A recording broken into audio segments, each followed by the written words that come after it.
Hi అండి, welcome back to my channel Meena fashions. ఈరోజు నేను అన్నీ అన్నీ మిక్స్డ్ ఫైబర్ కారం పౌడర్ తయారు చేసుకున్నాను.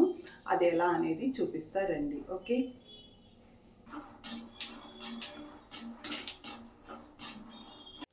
శనగపప్పు వేసాను, అలాగే బొబ్బర్లు వేస్తున్నాను, అలాగే ఉలవలు వేస్తున్నాను.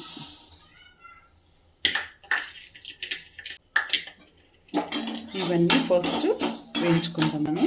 అయిపోయింది, ఇవన్నీ తీసేస్తున్నాను.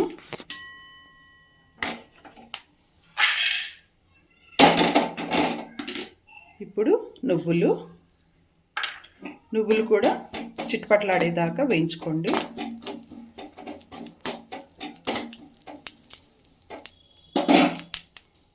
ఇప్పుడు జస్ట్ పుట్నాల పప్పులు ఇలా లైట్గా వేయించి దాంట్లోనే కలిపేసుకున్నాము.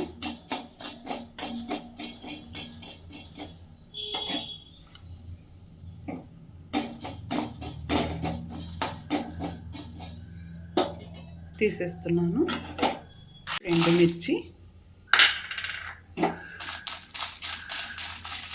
ఎండుమిర్చి కూడా సిమ్లో పెట్టుకొని మీడియం సైజులో వేయించుకోండి.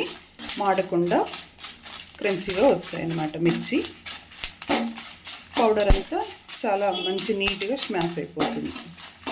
నేను బెల్లం కూడా తీసుకుంటున్నానండి. బెల్లం మీ ఇష్టం, మీకు నచ్చితే వేసుకోవచ్చు, లేకపోతే లేదు.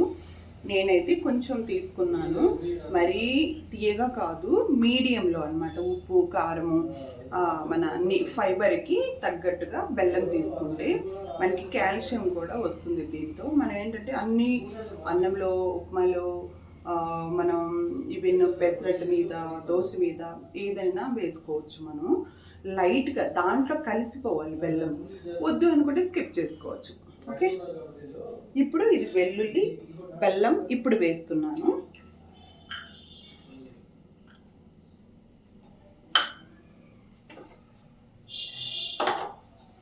ఇప్పుడు ఇలా ఫైన్గా నేను గ్రైండ్ చేసుకున్నాను. బరకగా ఉంది. ఈ బరకలో నేను ఇప్పుడు ఇలా వేస్తాను.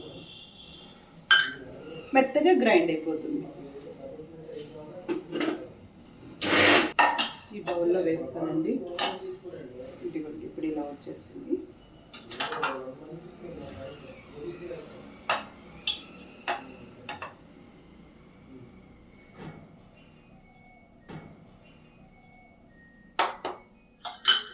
చాలా బాగుంటుందండి, మీరు కూడా ట్రై చేయండి.